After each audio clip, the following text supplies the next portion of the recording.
Hello friends, வீட்டில் எந்த காய்கறியும் இல்லையா, என்ன செய்யுதுன்னு ரொம்ப யோசனையாக இருக்கா? அந்த மாதிரி டைமில் இந்த மாதிரி பருப்பு துவையல் செஞ்சு பாருங்கள். ரொம்ப டேஸ்ட்டாக சூப்பராக இருக்கும். சுட சுட சாதத்துக்கு லைட்டாக நெய் ஊற்றி இந்த மாதிரி பருப்பு துவையல் வச்சு சாப்பிட்டிங்கன்னா வேண்டான்னு சொல்லாமல் விரும்பி சாப்பிடுவாங்க. அதுக்கு என்ன பண்ணால் ஒரு பேன் வச்சுக்கோங்க. அதில் ஒரு 4 டேபிள் ஸ்பூன் கடலைப்பருப்பு, 4 டேபிள் ஸ்பூன் உளுத்தம்பருப்பு போட்டுக்கோங்க. அதை போட்டுட்டு அடுப்பு மீடியம் ஃப்ளேமில் வச்சுட்டு நல்லா வறுத்து விட்டுடுங்க. காரத்துக்கு எவ்வளோ தேவையோ அந்த அளவுக்கு நீங்கள் காஞ்ச மிளகா போட்டால் போதும்.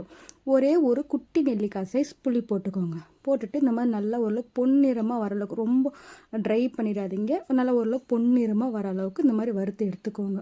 நம்ம இந்த மாதிரி செஞ்சு சாப்பிடும்போது வயிற்றுக்கு எல்லாத்துக்குமே சூப்பராக இருக்கும். அவ்வளோதான். இப்போ நம்ம ஒரு பிளேட்டுக்கு மாற்றிடலாம். அதே பேனில் 2 டேபிள் ஸ்பூன் எண்ணெய் விட்டுக்கோங்க. எண்ணெய் விட்டுட்டு பெரிய வெங்காயம், ஒரு மீடியம் சைஸ் பெரிய வெங்காயம் 2 நான் கட் பண்ணி எடுத்து வச்சுருக்கேன். எண்ணெய் நல்லா காஞ்சதுக்கு அப்புறமா அதை அதில் போட்டுடுங்க.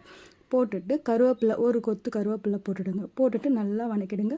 ஒரு 1/4 டேபிள் ஸ்பூன் சீரகம், அப்புறமா மிளகு கொட்டை, ஒரு 5-6 மிளகு கொட்டை போட்டுடுங்க. அவ்வளோதான். இதை நல்லா கண்ணாடி பதத்துக்கு வர அளவுக்கு இந்த வெங்காயத்தை வறுத்துட்டு பெருங்காயத்தூள் ஒரு 1/4 டேபிள் ஸ்பூன் பெருங்காயத்தூள் போட்டுடுங்க. இந்த அளவுக்கு நல்லா கண்ணாடி பதத்துக்கு வர அளவுக்கு நல்லா வறுத்துடுங்க.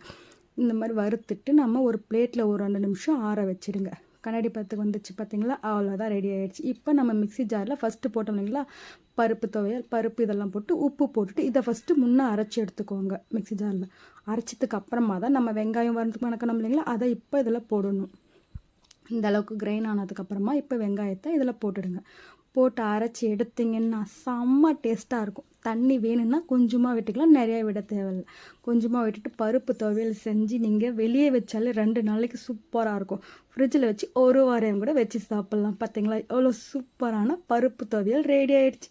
லைட்டாக நெய் விட்டுட்டு செம்ம டேஸ்ட்டு. எள்ளெண்ணெய் நெய் விட்டுட்டு சாப்பிட்டா சூப்பராக இருக்கும். வீடியோ பிடிச்சிருந்தா லைக் பண்ணுங்கள், ஷேர் பண்ணுங்கள். பாய்.